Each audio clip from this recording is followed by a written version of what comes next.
On this episode, I wrap up season 3 with fellow former DJ, current dad, and full-time connector. Everyone, put your hands together for my guest, Toddy B, or as I now know him, Todd.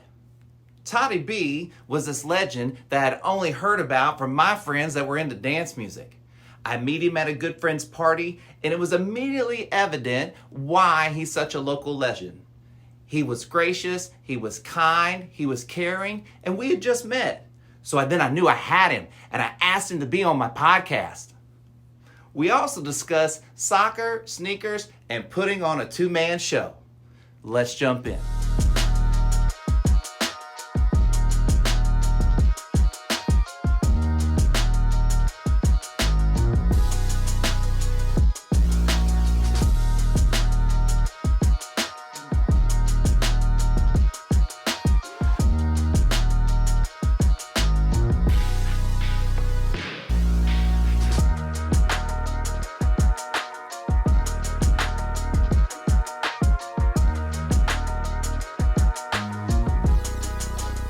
Hey everybody, welcome to the Modern Good Podcast. I am super excited because this is the season 3 finale. Congratulations. And thank you. And I saved the biggest and the best for last.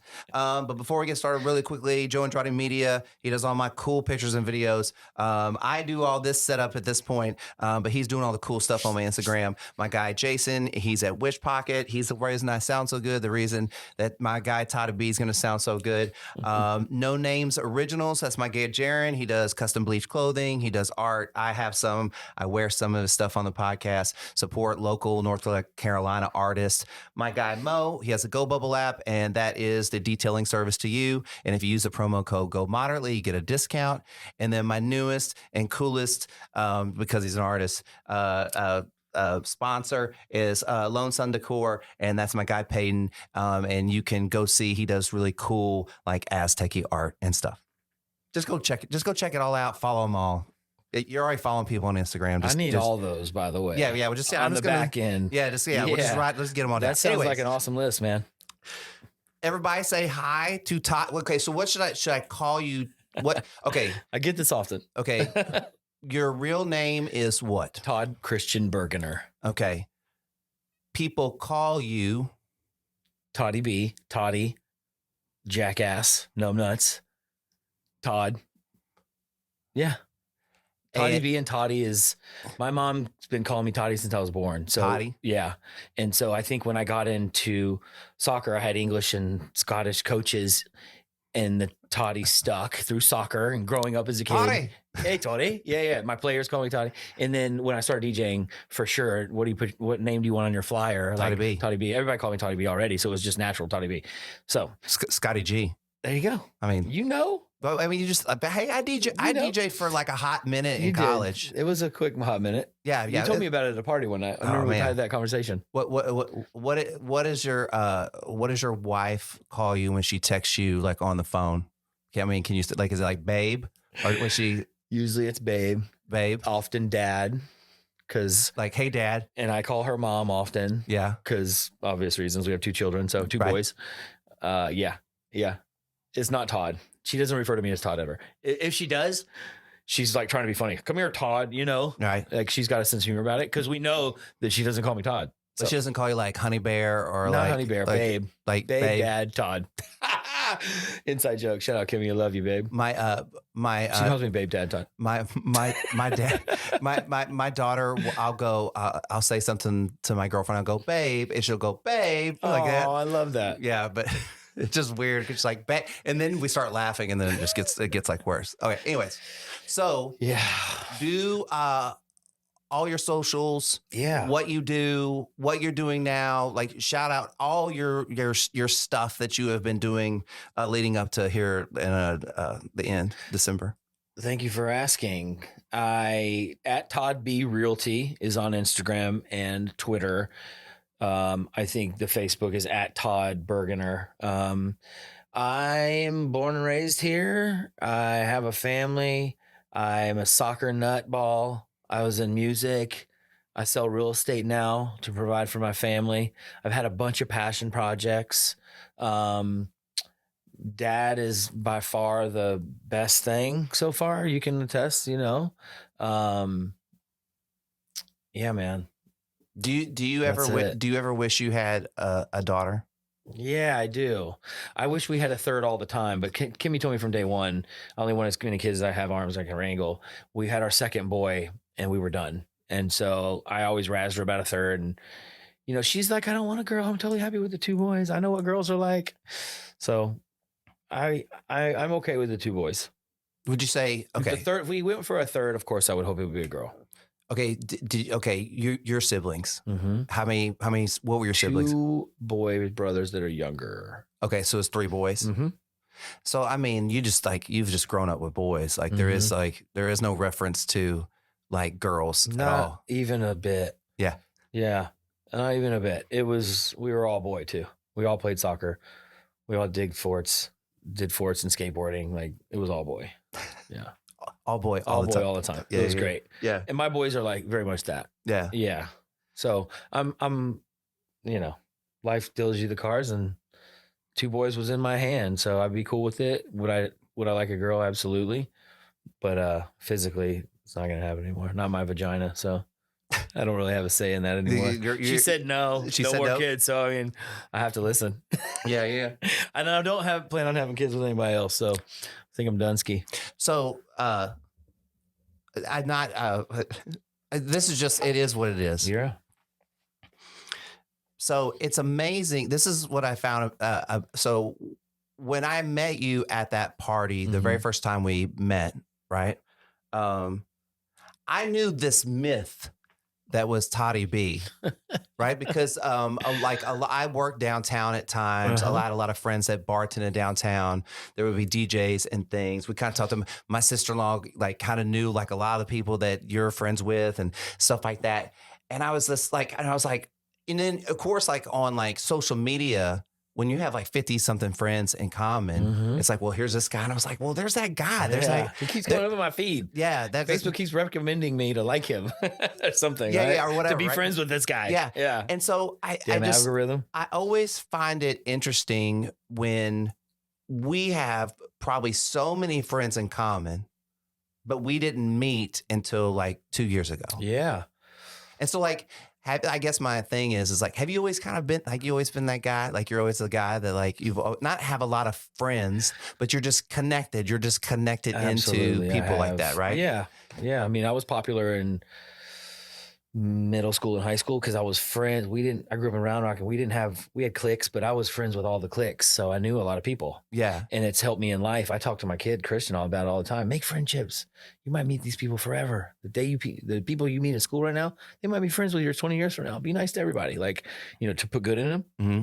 But yeah, that was always kind of a thing. And then when I got into DJing, there was of course people around, right? Mm-hmm. And then I got into real estate and was super successful with that and had some accolades. So we've had a good book of business because of it. If you're a good person and you know enough about real estate to have people trust you with their, money and making a big decision to buy or sell a house, then I think that's a good thing,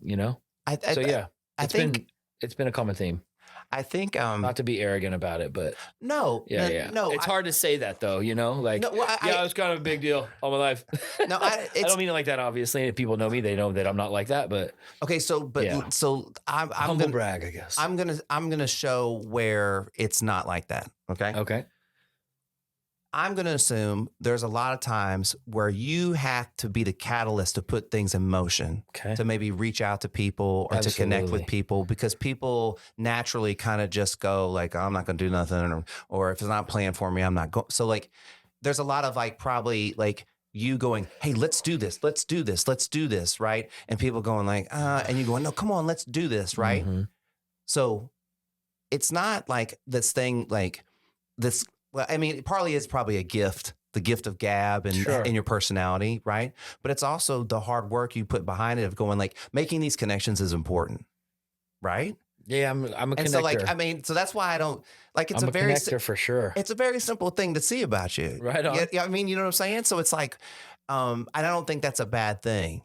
No, I don't either. Like, my friends love me we often have talked about how because of music, or me DJing, I would get all of our old school friends out. Sure. And I was a connector, and somebody had a birthday, and I would always put stuff together. Let's go here or there for like the close friends. Right. Right. And I've got a circle of friends that I've known for 20, 25 years now. We all met in raves back in the day. And we're still like, those are my best of friends right now.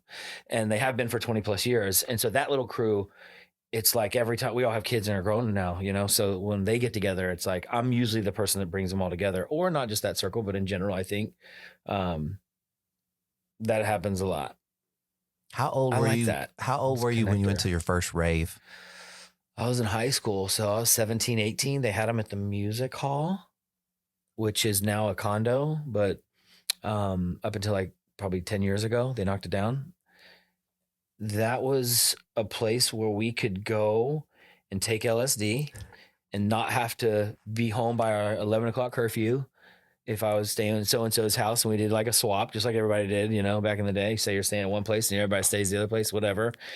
And we would go to the raves and take acid. And that was kind of like the beginning, but I was always, always, always about the music. And like Daft Punk came out in 1995 or something with Homework. And I was like, it was electronic music. And I was like, my brain just like was computing. I'm like, what is this? Like, I was a rocker. Like I said, Kurt Cobain was like my idol. Mm-hmm. And I heard that music. And then that was the only place we could go hear it would be raves. I wasn't old enough to get into nightclubs. And the raves were all ages till 6 a.m. So that was it, man. They still do that stuff? Yeah, definitely. They're now turned into festivals, but like there's some local underground raves. They're not like it used to be by any means, but they still do. I got an invitation, or I saw on Facebook. This is renegade rave style, where they just don't give you a location. They give you a hotline. Back in the day, you got to call the number at XYZ time. They tell you there's a note on a payphone at 32nd Street. And you go here. Oh, dude, all over Austin. That used to be the thing. There's an island in Town Lake that used to boat people in the middle of the island. Can't remember the name of it. What? Oh, amazing, bro. Anyway, the underground. that's I mean, I didn't even know anything like that existed. Yeah, for sure. There was one, the Facebook thing I saw it was a meetup under in the tunnel. Apparently, if you go under the Austin High School Mopac flyover, there's some tunnels under there somewhere. I've never seen these. I've been here 40 years, 45. You know what this sounds like? What's that? It sounds like that the people that put on this event knew that these kids do drugs. And they were like, we're going to send them on a scavenger hunt. Because they're going to be high. So they ate their acid too soon. Yeah. They didn't get that last note, and now they're lost. It's funny though, because I've dealt with the drug culture within the DJ culture from day one, obviously. Yeah. It's not always like that. There are definitely people there that are for the drugs and not for the music. And that was never me and my friends though. If the music wasn't happening, I wouldn't do the drugs. It's not like I needed the drugs to listen to that kind of music. I was always about the music. So, and to this day, I still am. I don't use drugs like I was back then, and now I've switched to natural stuff, more like weed and mushrooms and stuff. But plus, I can't function on the hard drugs anymore, man. Okay, so did you when you were younger, like, and you go to like a rave, something, did you have any problem being in a crowd of kids, like just like tight and like jumping around and shit like that? Not a bit, man. Okay. I mean, there was always bigger kids. If like going to rock shows, if there was a mosh pit, I wasn't in the pit. Okay, but now as an adult, are you still cool being squished in with like a bunch of people like that? If it's on a dance floor and everybody's dancing and it's a vibe and I'm in it, I'm fine with that. Like, not claustrophobic at all. See, like, and I've been to many of festivals when that's the case and everybody's vibing and it's not even aggressive, because like that scene, people don't get in fights. There's not fights there. There's fights on 6th Street and bars every night, but you never go to raves and people are fighting. Have you ever been it's to all about love, man? Have you ever been to, like, do you know the band Pepper? Of course, they're amazing. Okay, have Play you at ever Stubbs like every year? Okay, so you've been to I've a seen Pepper? them. Okay. Yeah, they're great. Like, ain't nothing happening in that concert. No, everybody's passing weed around. Nobody's fighting. Like people are barely even moving. Yeah. I was like, nobody's gonna get hurt in here. No. Yeah, that's the same thing with that culture. The people that are really into the music are really into the music, and like the DJ culture is just, if you're into it, people are very loyal fans. And like this tunnel party was it was really cool because you know how on like Google Earth you can drag it and show on the street view, it was taking you to this party through the street view on the image. Like it's a GIF, but it was a video. But it, now technology, I don't know, a GIF or a video, it could be all of the above, right? But it was just dope because if you clicked here and you clicked here, I'm like, I know where this is. And then it got to the tunnel and I was like, oh, I've never seen that. That's dope. And then you click again and you go into the tunnel. Oh, that's and it's called like Party in the Tunnel or something. So that shit's still happening. That was 2 days ago. I saw that. Okay. I want to also make another statement. Okay. I think a lot of reasons that if you're going to a rave or like something like that to hear music, you're probably taking drugs because it probably makes the music better. I wouldn't agree. You wouldn't? I'd say situational. I'd say it does it for me. It does or doesn't? No, it doesn't. Okay, so the music is still good. I've gone to many raves and nightclubs and nights out with no drugs, and 1,000% there. Been there for the music and been just fine. Sometimes now, as I'm older, it's actually better, just because I can remember it all. Well, I was thinking more like younger you. Okay, like you know what I mean. Why kids kind of experiment with drugs in that way, but I think it's the culture. It's open to it. Isn't that crazy? Yeah, I mean, it is what it is. Like, I mean, in hip hop shows, you walk in, everybody has a blunt. Same thing. Rock and roll shows, there's rockers doing drugs in the bathroom. Like every type of music, I feel like would have something like that. Maybe not Jason Mraz's show. T Swift isn't gonna have that, but there's no culture where like everybody has kale. Like where everybody's into kale. You're all kaled out. Kale chips in the fridge. That's it. That's it. Yeah, it's been a fun culture though, but if you're not into it, I can see from the outside looking in why people say that. I mean, it's been openly talked about. Like the crack house law was all about if the cops came to a party and there was people on drugs, they would arrest the promoter. Oh wow. Yeah, and our buddy was the poster boy for it. Disco Donnie, he's still around. He does events. Disco Presents. He's one of the top promoters in the nation still. He's been relevant since the late 90s. He started like State Palace Theater in Louisiana and like started parties there and turned into a huge brand. Now he does like 5 or 6 huge festivals. I mean, it's a generating machine now, like on that level, like the EDC level, Pasquale and them. He sold to Live Nation. Live Nation owns it. So Live Nation isn't, I mean, that music is now a more commercial thing than it was back in the day. That's for sure. I think the EDM phase, like we were talking about earlier, made DJs rock stars. That's when you started hearing about David Guetta, Deadmau5, Avicii, Hardwell. These guys were making $500,000 a night in Vegas, right? Like big money, but they were like super celebrities. It wasn't like that till probably that happened.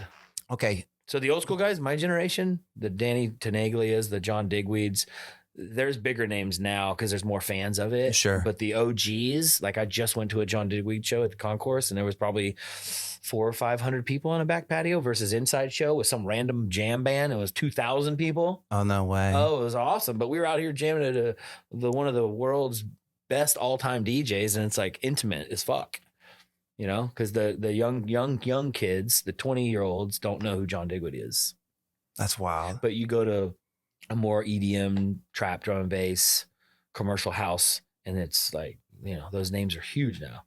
Okay. They're rock stars. So what do you think about like this theory? Okay. Or just what are your thoughts on how much do you think like hip hop artists or rappers rapping over these EDM beats, how much that crossover do you think brought and built up that part of that? Or do you think it has no effect on it? Because I would argue that the only reason like I am as much into EDM as I am, which is very little, it's mainly because of hip hop.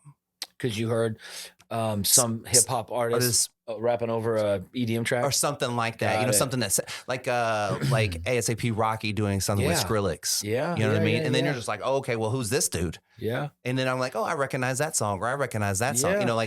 So I was because like it has grown, but it had to grow from somewhere. So like what base did it kind of like pull from of music?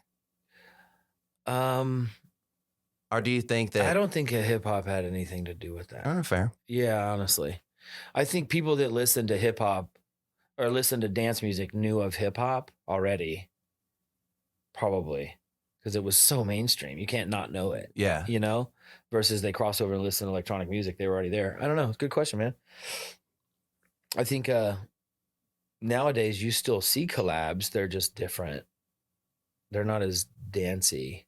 I feel like you see hip hop artists collabing a lot more though. There's so many hip hop artists on each other's songs. I just feel like it's kind of like back in the day, like, Larry Bird was only going to play for the Celtics. Yeah. And it's like back in the day, like if you had like a feature, someone else featured on your album, it was like one, maybe two songs. And that's it. That's good though. You know what I mean? Like one, isn't it? Or you're doing something like Dr. Dre where you're featuring the artist that you're going to put out next. Right. But now it's like, like think about it. Like DJ Khaled's whole fucking library is just features of other people. That's kind of what on his shit. Yeah. You know what I mean? So it's all features. Yeah. But I would argue, I mean, that's so fucking genius. New hot guy, you know. Well, then he just puts it all together. And he's got a track with him from. Hey, he's the organizer. Yeah. He's the contractor. He gets publishing rights on the guy's music because he made him big, right? That's a Khaled thing, right? That's what they do. That sounds right to me. That's cool. It's the music business, man. Sounds like something to make you rich. Tell you that much. Yeah, I'm okay with that. I've heard the music business is cutthroat, but I never got to know it on that level. That sounds like it's fun. Okay, interesting industry. When did you first play soccer? 4 or 5 years old. Okay. And you've just been fives. So you've been soccering ever since? Yeah, man. I went to play T-ball at 7 and my parents told me I was just bored all the time and, sitting still and, baseball, you're waiting to play, you're waiting to go out, you're standing in the outfield, whatever. It just wasn't my speed. So I went back to soccer and played into high school, played on a pretty competitive team here. And then in high school was probably my prime. And then I went to Concordia University for 1 year, failed out, played that year of soccer. I was a freshman. It was like all seniors and got some scholarship money. So that was like my pat on the back. But the day I started, I was out the door. I didn't take it seriously. And I was entertaining soccer players from all over the US that they brought to this team. And I was the local kid. So I knew where to go. Right. At that time, it was pretty much 6th Street. That was in the 90s. I mean, you were already setting up for your job for the future. Bro, in high school, I already knew where to go, Yeah. And it was only 6th Street at that time too. So, and it wasn't what it is today. It wasn't bums. It wasn't dirty. It's a tourist trap now. It's equivalent to like a Bourbon Street. Is there that many bums on Bourbon Street? I've never been. No. Got you. But the homeless down there is bad. And since COVID, half of, that development company, I won't shout them out, but bought half of East 6 and they're redoing all that. So that'll be nice. That'll be 5-10 years down the road though, but it'll be different. It'll be nice. It'll clean it up for sure. Yeah. I'm excited about that. Excited about the growth of Austin. It's fun. Any hoozy. I'm Bowsy. Yeah. Any hoozy. Talk about tangent. Played at college and then took a couple years off as I was going to community college and then started on a men's league team. It was like a premier team and then went to the over 30s when I was 30 and then went to over 40s when I was 40. So you've never stopped playing soccer? I never stopped other than the break after college when I was basically just partying. And then I blew out my ACL 10 years ago and I had an ACL replacement. And then I was good for another 10 years up until last year. I took a fall and tore my meniscus, went in and had surgery, just got scoped, was playing like great soccer, was in the gym, taking my peptides and supplements and just started on testosterone, was feeling great. Didn't need the testosterone, but I was like, fuck it, why not? I'm 45.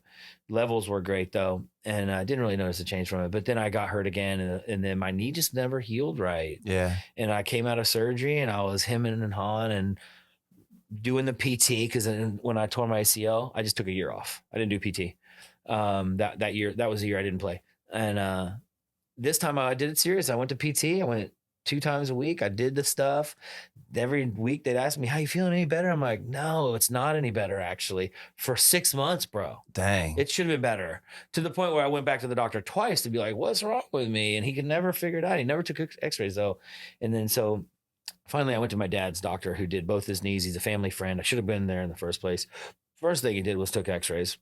And this is like 30 days ago, I was feeling my knee in games, just not feeling right. And I just couldn't get out of second gear. I took myself off the field within 5 minutes of being on the field, which has never happened in all of my time playing soccer. I've never taken myself out, and my knee just wasn't feeling right. And so doctor comes in, puts the x-rays or flips the x-rays on the monitor. This is your left knee. He's a country dude. Frosty Moore, shout out. Just very even keel. This is your left knee. You see there? I'm like, yeah. And basically there's like, space between your knee. And this is your bad knee. And it's like bone on bone. It's like, okay. He's like, that's bone on bone. Anyway, long and the short, he gave me my options. I chose to take cortisone to numb it and continue to play. I'm going to see how long that goes. So I am still playing, but to answer the question, circle, that's what I do. I'm playing right now. The last game of the season was last weekend. I played, scored a goal, was feeling great, knees numb, so it's good. Probably fucking it up some more with the cortisone shot, but the plan is just to ride it out, see how long that cortisone shot lasts. If it lets up and I start to hurt again, the next step is basically a half knee replacement, which means soccer's over. And I'm not ready to do that yet. So I'm going to ride out the cortisone thing for a while. I want to put my kids still play. I want 10 more years. We'll see. I don't need to be playing like at a high level, because I play pretty high level because I've been playing all my life. Yeah. If I go out there with a half knee, it's going to be bang, bang, bang. He's like, you'll shatter it. I'm like, okay, well, I guess I'm going to wait. Okay. So cortisone it is. So long roundabout question. Been playing all my life. Still play. Love it. Watch it. Fan. Super dad. Coach my kids. Like, it's in my blood. My brothers played it after me. They all only played soccer. My mom was the epitome of a soccer mom. Minivan. Kids practice 3 nights a week. Tournaments, 3 kids, different cities every weekend. Like, I grew up that life. So in Round Rock. I don't know how to word this question. Would you say that soccer helps in this really weird way, like keep you balanced? Absolutely. I talk about it all the time. Yeah. It's an outlet. And so, and your thing can be anything. Yeah. It could be music. It could be DJing. It could be playing soccer. But like, it's very important that you have that outlet so that you can be a good dad and like be a good husband and stuff, right? Sure. Yeah. And so when I said like, hey, how long have you been playing soccer? And you're like, hey, it's like part of my life. It's what I do. It's part of your like identity as like a person. Absolutely. Like, I think that helps make you a more like well-rounded dude. Right on. I think. Well, I appreciate that. Yeah. I mean, everybody's got a thing. Okay. And then I want to know like what and always loving soccer, and then finally us getting a soccer team. Yeah. It's a good story. So, I mean, just tell me what has that been like? Because, no, great question. I hear you. Yeah, go. Totally. I get it. Well, when it was first talked about and the city was doing where are we going to put it? We got to vote on it. Remember there was voting going on, city council. There was probably 2 or 3 years before all that it had ramped up, and like even like the supporters sections and supporters clubs were starting to ramp up, which is, if you're not familiar, it's just the fans, the cheering section. But it's an organization. It's a nonprofit. They raise money. They do charity events. Most clubs have handfuls of them. We've got like 2 or 3. And when it voted in, I remember, I'll never forget this day. Actually, no, never told the story, but the day it voted in, I looked on the internet and I was showing houses, and I just started off my client, and at 2:00 they were going to announce it or whatever. And I looked on the internet at like 4 and it passed, and I literally started crying. I was like, oh, bro, getting kind of emotional about it right now. Just thinking about it. I was so happy that I pulled my phone out and I videoed myself in this, like, I'm so happy. Like, I was crying tears of happiness because our city didn't have anything like it. It was soccer. We've been so passionate about like, please make this happen, like to the city. Like, there was so much emotion behind it. My kids are going to love this. The generation of that's going to be here longer than I am. So this is just going to be amazing. And it's in our backyard.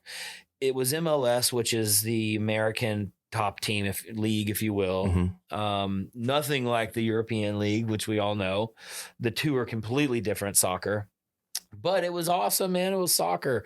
And I filmed that. I'd have to dig for that video, but it was real emotion. I was so happy. It was awesome. All of our soccer fans loved it. We were like, when they announced that they were going to sell season tickets, everybody pay $20. You reserve your spot. And then when we get to you on the list, we'll call you and we'll offer you tickets. And there was 60,000 people on that list, Scotty G. And they had 20,000 to sell. So I was in the 20,000 because I got a call and paid my $20 then to turn around and buy my season tickets, which I still have now, season 3. And we went down to the stadium, which was 95% built, and they gave us a tour and where you can buy, and then took us in this dope contraption where you sit in it like you're in a seat, and in front of you is a screen, the big as your garage, the studio door here, and you get a VA version of where your seats are from the field. It was dope as fuck. And we picked our seats. That's a good selling point. It was 1,000%. I mean, because I knew exactly what my view was going to be. I chose the seat I chose, which was like, there's the field seats, and then there's the West Club, they call it. And you can be at the bottom of the West Club where you got a rail in front of you, or you can be at the top where you probably get a better view, but you're at the top of the stairs. You can just bounce inside. But people are constantly coming past you and shit. Right. So we chose to go at the bottom because I can put my feet on that rail, Sure. put my beer on the rail, put my phone on the rail. My kids can run around. They're right here. And we bought the tickets, man. And I don't know how long I'll keep them, but I was happy to buy those tickets. And there's still a 40,000 person waiting list, man, to get on the line for those tickets. So I'm excited, bro. How We've been good and bad. Great is that for your kids too? I'm just pumped because Christian, my oldest, who's totally into soccer, Dean definitely is too, and he's been to games. He's just 4 and figuring it out, but it's great, man. Because we watch TV, we watch soccer on TV. I mean, and we kick every day in the backyard. He's my little soccer dude, and so to be able to take him to a live game, and the experience there is great. He was asked. They have, when the team comes out, they have one child who brings out the game ball and puts it on like a podium. Like Simba? Like Simba. He got to be Simba. Well, no, he's the monkey, right? The ball is Simba. Oh, yeah. But Christian was, they call it a ball presentation. That's cool. And he got to walk out there with the players and put the ball on and look in the camera and wave, and was on the Jumbotron, and the family saw it. It was a big day. Did you, when you were like in grade school, did y'all have to put on like plays and shit? Yes. I didn't do that. God, I don't remember it in grade school. I remember it in middle school. I was a part of it. And then in high school, I was a part of it. It'd be like the Thanksgiving story or some kind of. Yeah, but it was at church, not school. Oh, at church? Yeah. Oh, so like you're talking about like, like Away in the Manger, like. Yeah. What did you play? What did you play in the church play? In the church? What a question, bro. I love like this. I was Joseph. Oh, man. God, I can't remember. I think I was never in the choir though, so I didn't sing. But I can skip to high school, where I definitely remember I played in all the high school plays, the athletic jock, for some reason. I don't know why, because I was a string bean, but I was a soccer player, and I think there was no athletes in theater. It was just me. Right. Because that wasn't an athletic thing. It was like football players or football players. And I was, like I said, friends with everybody. So I did theater. Did you have any dreams of doing like any acting or anything like that? Man, I still write. Oh wait, that was insulting. Are you currently pursuing acting? That's what I should have said. Don't shoot me down, bro. I still write jokes on napkins to one day hopefully have enough material to do stand up for at least 5 minutes and do it in front of all my friends and make everybody laugh. But I don't have the balls, man. So that's something I'm working on. So, but yeah, to answer the question, absolutely. I too have had the dream to do stand up, and I'm marking this right now. Like, are you putting it out there? Well, kind of. Is it been talked about before? I'm getting kind of close, but I'm going to tell you right now, like I hired a comedy coach to help me like write material. That's great. Because I was like, well, if I'm going to go up there and then try to like nail this, like I'm not going to go up there like not prepared. Like I'm going to go and prepare an actual like script and actually perform that script. Absolutely. Right. But like it doesn't fucking matter. Like, and think of it this way. Like, no matter what the fuck happens on that stage, it does not define you as a person. It defines a moment, which is a blimp in your life. I totally agree. You know what I mean? And when you can kind of like, I don't know, kind of grasp that perspective a little bit, it makes it not quite as scary. Now, I agree with that. I say all that going, I've only done stand up like twice at a coffee house with like a lot of my friends in the audience. Did you do it? You did that twice? Yeah. So you've done it before. Not, but I don't really. Why would you say no? That's standing up in front of him with a microphone telling jokes. I don't know. It just was it? Yeah. Okay, that's what it was. But just make sure I'm painting the picture because that sounds like to me like you're doing it. Well, yes, I attempted it.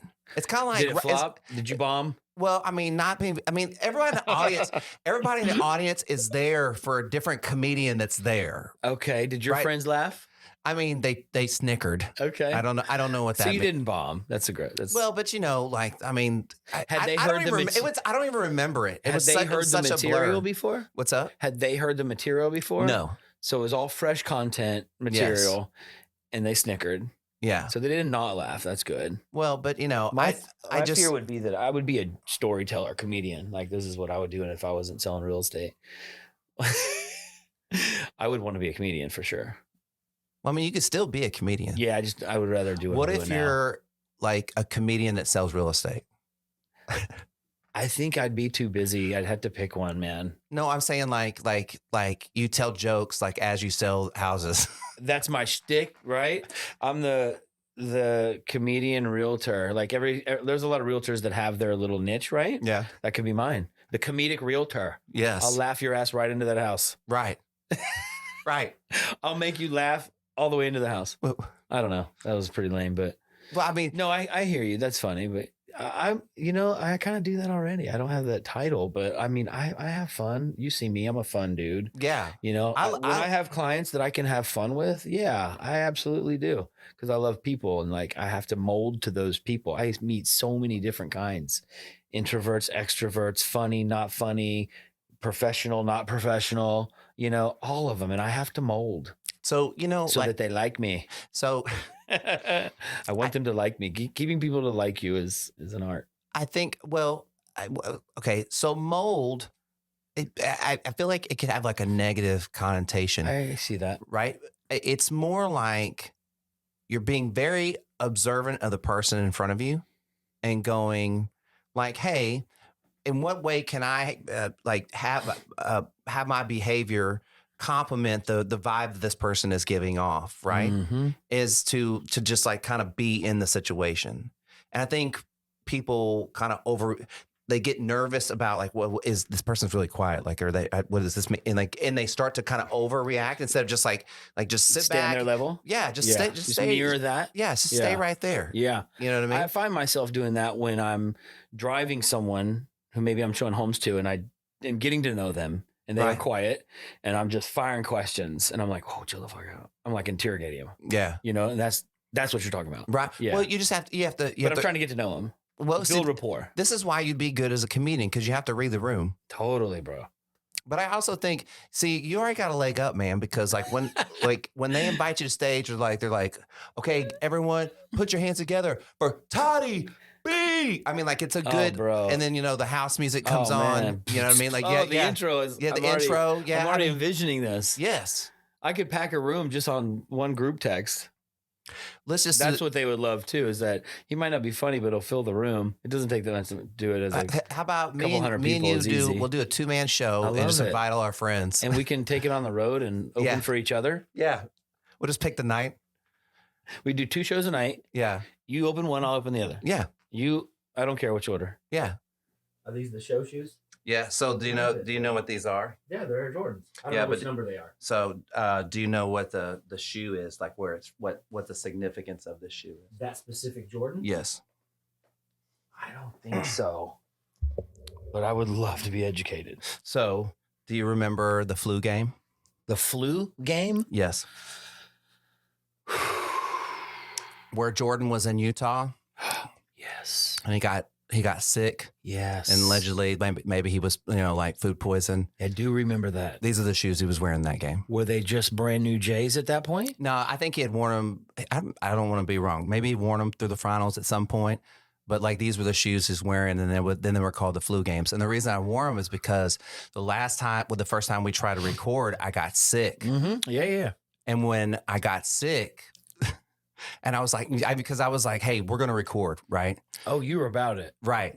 And so I got sick, and I was like, I'm gonna wear those flu games. Like I'm gonna Jordan this podcast. Flu games, baby. So I had to wear. So appropriate. You have a Jordan closet?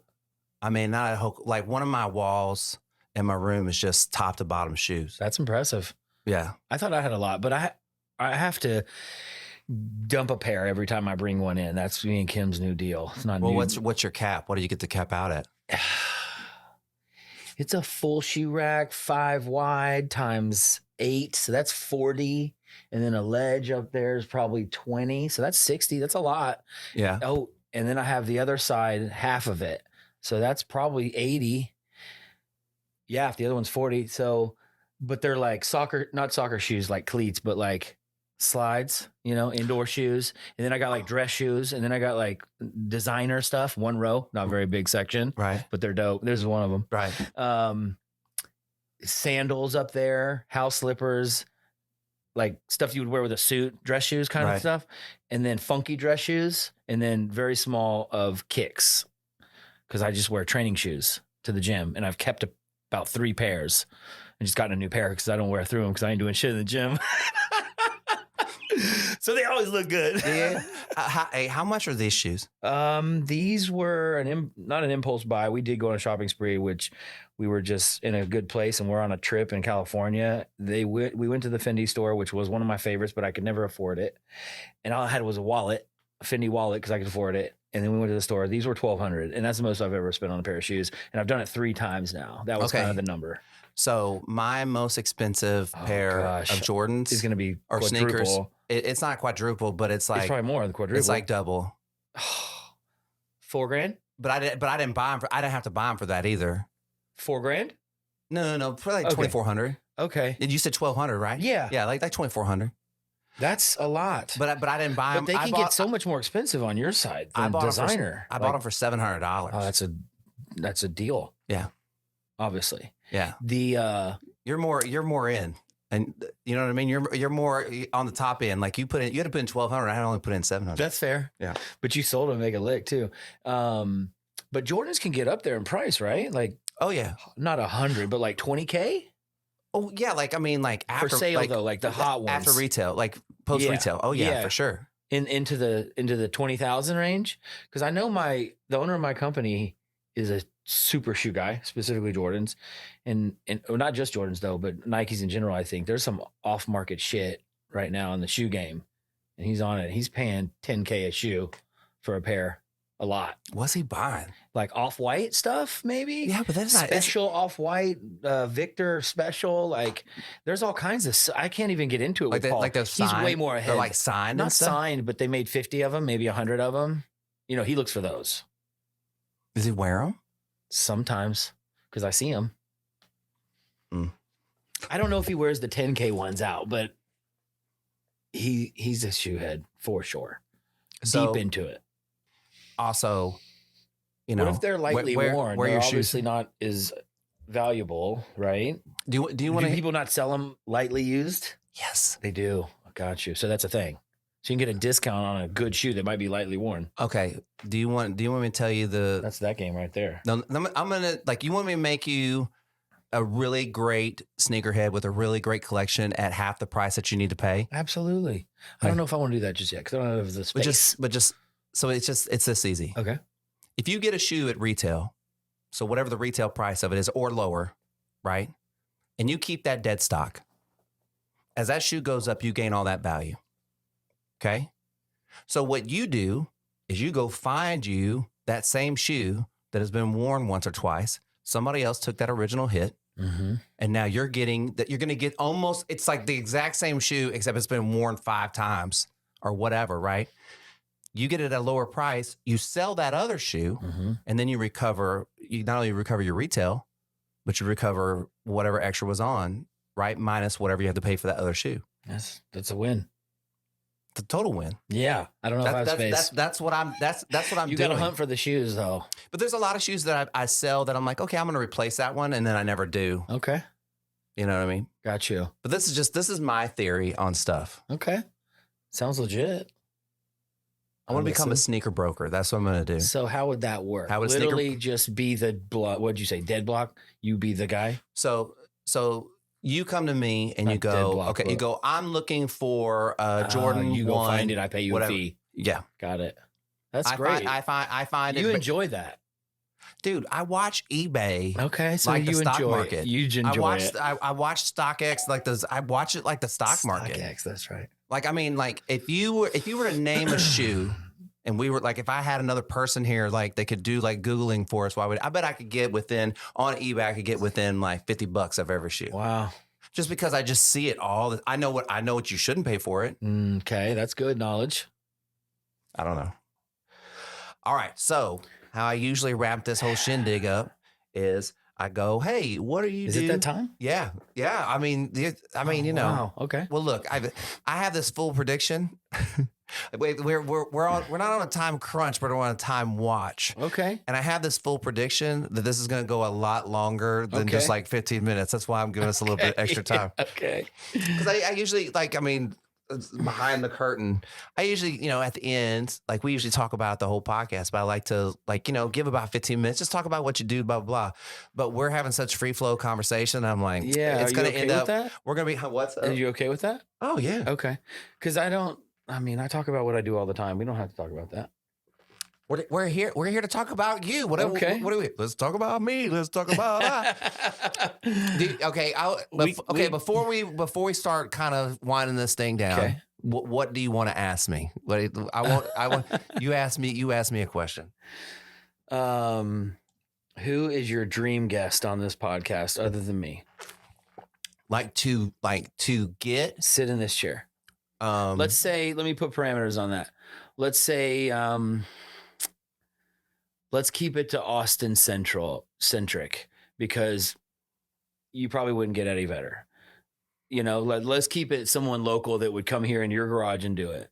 Local. Let's keep it local. So is that a shot at my level? No, I'm just saying there's a difference between if you had to pay someone. Hey, I know who you would. Hey, I know Kanye West is not coming to my podcast. Like I know.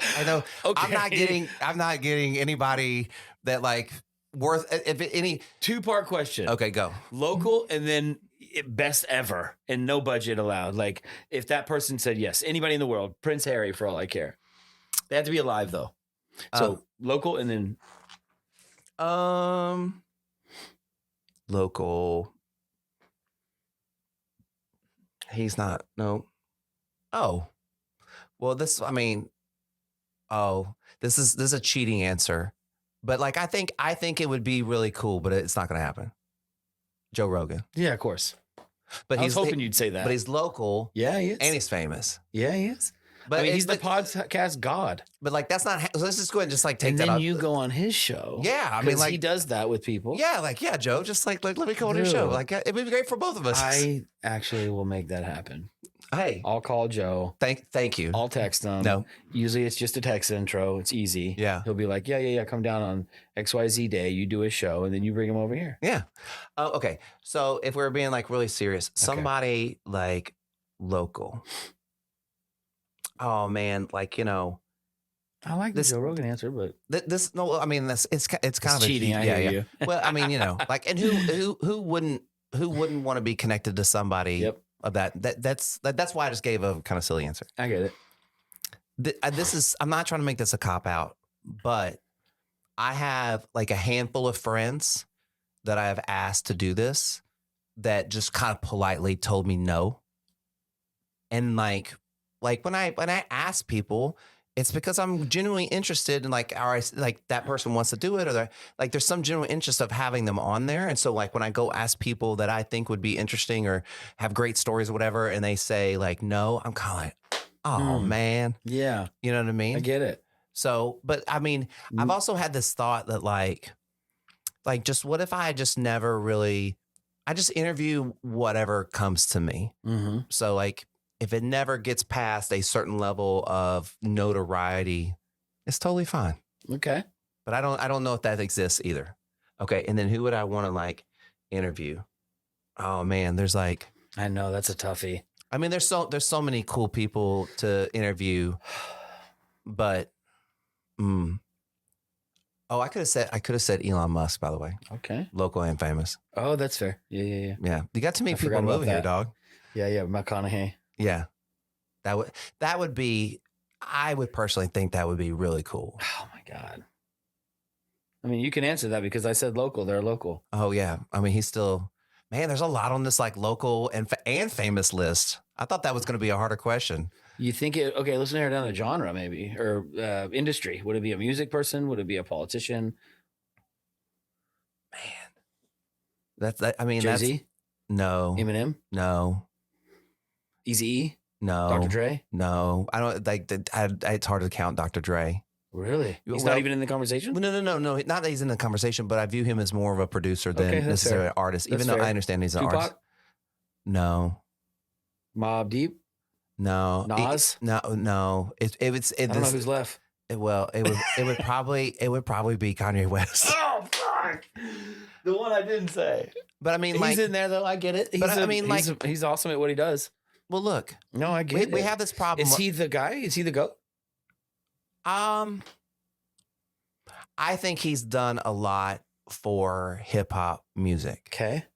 In the same way Michael Jackson did a lot for music, in the same way Elvis did a lot for music, in the same way that people are human and not everybody's perfect and people fuck up.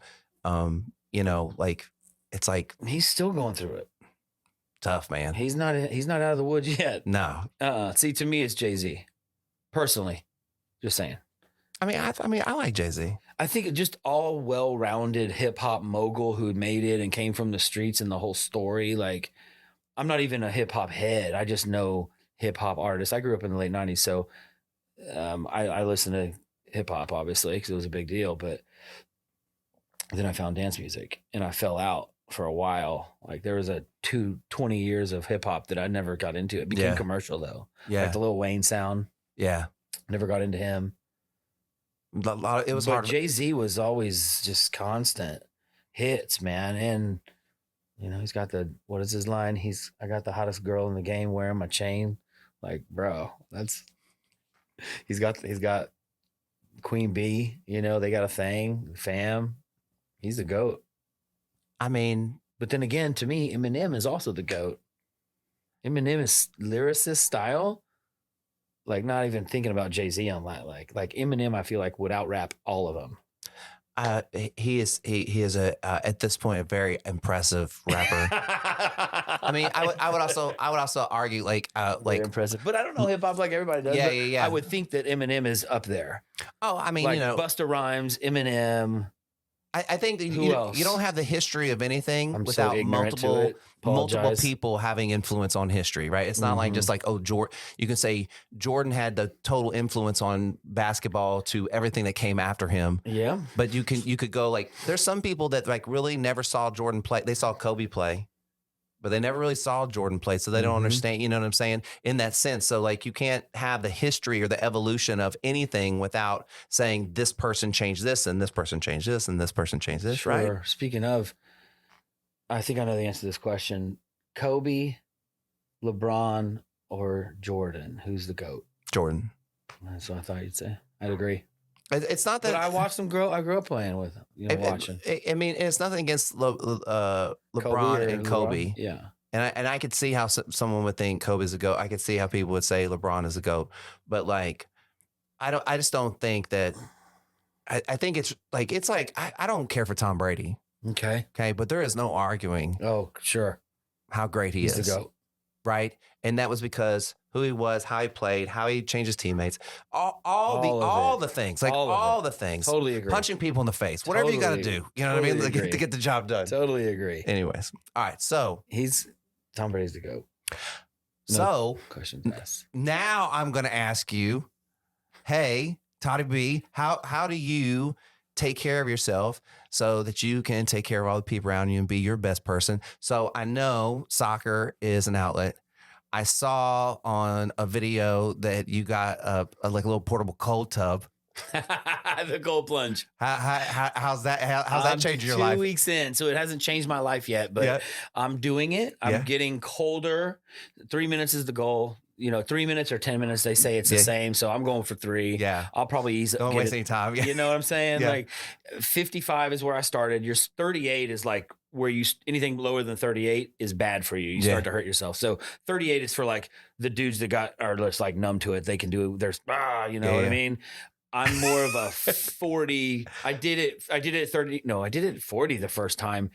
And it was fucking cold. But it was also my first time. And I would practicing my breathing, preparing for it. And I made it through. But it was fucking cold. So I put it up to 50. I'm sorry, I put it up to 55. And that was still cold, but I could manage it. And I did that a couple times, and then I got down to 50 and managed that a couple times. And then this morning after my workout, I was at 48. Nice. So my goal is 40.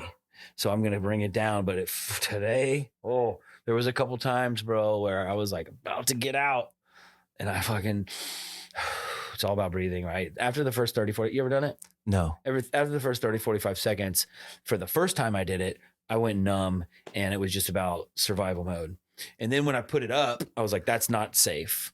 I felt like it wasn't safe. And then when I put it up to 55, I was like, oh, this is too easy. So as I'm bringing it down, it's getting harder. Today was tough at 48, and I wanted to get out a couple times. So I'll probably sit at 48 for a while, like at least a couple weeks, I would think. But apparently it's good for inflammation. It's not bad for you. It's a new popular thing. My buddy, Ben, owns the company. Shout out, Benny. Revive Plunge is what it is. He's got a great system. It's a chiller. He did his R&D for a year about different tubs, chillers, sizes, and got this product and just nailed it. Nice. So you'll see them on the internet. Yeah. There's tubs, there's the little barrels. There's all kinds of them now. His is legit. You leave it on all the time. It keeps it cool. You don't turn it off and on. Really? It just runs constant. So it's always cold whenever I want to jump into it. I've done it 2 times in one day before. So you got to wait a couple hours for it to get from, room temperature to cold. Yeah. So you're not going to do that every time before you have to jump in. You want it to be cold when it's ready, right? And so I'm just doing everything I could preventative maintenance wise to try and stay on the soccer field as long as I can. So I do massages once a week. I do the cold plunge now. I don't do sauna. I'm just now in a different space now that my knee is kind of whack position. So now that we're in the off season, we'll see how it goes. You're a workout guy. You work out. Yeah. So I have been on and off with a trainer for 10 years, since before Kim and I were married. And then when we were about to get married, she went like strict diet, rigorous Pilates, looked amazing, best she's ever looked, but I think she always looked great. But I was going at the same time, and that's when I started accumulating this guy, and I fucking hate the gym. I'm not the guy that can go to the gym and work out by myself. I'm the guy in the gym fails video that's like not doing the shit right, and that's me. Also, you like to play soccer. That's your exercise. That was my athletic event. That was my workout. That was cardio. I didn't lift weights. When I was in high school and college, when we go to the gym, I was all-time spotter. I never lifted weights, and I was obviously a small frame guy. But now into my adulthood, I'm doing it to be stronger on the soccer field, and just because I want to live longer to hold my kids. And my wife thinks I look hot when my guns are big and my shoulders look bigger, and so why the fuck not do that? So, but I hate the gym. But I'll go there. I'll get out of bed. I'm doing it 3 times a week. I get up with the kids. I give them to breakfast. Mom takes them to school. I go to the gym. I'm back by 9:30. I can be in my first appointment by 10 and start my day, and I don't end it till midnight. It's 5 nights a week, so they're long days. But that is not really an outlet. It's more just to be healthy. Yeah, well, it's not like, I love going to the gym, but I'll do all the things, and I show up and I drink my water. I don't quit early. I'll throw up if I have to throw up. I don't care. But then my trainer will tag me on social media, and I'll like reshare it. And my my caption will be like, "Welcome to hell," or "I fucking hate this place, but I'm here." Or it's like last week I wrote, there was like an emoji of flames, and I created the flames at the bottom of the thing, and my caption was, "Some people call it heaven, ... To me, it's hell. I fucking hate this place, but I go, man." And I'm not ripped, but I'm just trying to stay healthy. And well, I mean, to your point, like I'm 45 now, so if I'm not going to play soccer, I'm going to continue to do that. Well, you gotta take care of your health, right? So that you can be there for your kids, and so you can enjoy the time you spend with them, and so you can enjoy the time with your friends and your family and your wife. Like, part of taking care of yourself so you can take care of everybody else is like taking care of yourself, like physically, taking care of yourself, like mentally, stuff like that. Right. Yeah, man. And I owe so much to my wife who helps that load become so much lighter for me. So I can just go out and work and, I'm the fun dad. So she's around the boys more. She's more of a disciplinary one. But she does so much for our household too that I don't have to worry about. I haven't looked at my bank account in 7 years, 8 years. I don't know. She just puts the credit cards in my wallet and tells me which one to use. And if I'm spending too much, hey, pull back here. I was like, I got it made, man. I don't have to do any of that stuff. So a lot of that stuff, because I focus on work and selling homes and always connecting with people because I have to be, that I don't have to deal with any of the minutia, which lets me focus on that because we're a one income household. We work together. So she's my ops director. She's the best person I could ever have on the team, which is great because she's my wife and I can sexually harass her every day at work, which is fucking awesome. Nobody can say shit. I am HR. You're like, and you know what? I do it. Like, I love you, babe. You're like getting some water from like the water fountain, and she's like, and you're like, that's what she said. Yeah, right. You're like, I'm gonna tell HR. I am HR. Yeah, go ahead. You just did. No, but roundabout, what do I do to make myself take care of myself to provide for everybody else's the little things? I just try to help out with mom. I try to be present, put the phone down. Physically going to the gym keeps me kind of going. I'm not a sludgy guy. If I'm not going to be playing soccer, I'm going to have to do gym. Kimmy's all about Pilates. She gets her workouts in. So, I think mentally though is just, I wear a lot of stress on my shoulder of the thing we talked about earlier, which was to provide for your family. Like to me, I hold a lot of that stress and, the market in Austin has been really great, but we're at a really cruddy spot right now in some ways. Right. So I'm working twice as hard and there's a lot of, oh no, where are they going? So that being said, mentally just trying to stay positive for everybody with Kimmy, keeping our boys in a good space. They're in Montessori school. You know what that's all about. So They're like, of course I'm a proud parent, but they are just fucking killing it, man. They're doing fractions and adding and multiplication and they're first Christian's in first grade, Dean's in pre-K and he's already starting to read and write stuff cursive. It's like, what? It's amazing. So I know it blows my mind all the time. So fast. Everybody says that, but now I'm seeing it. Well, when she it's insane.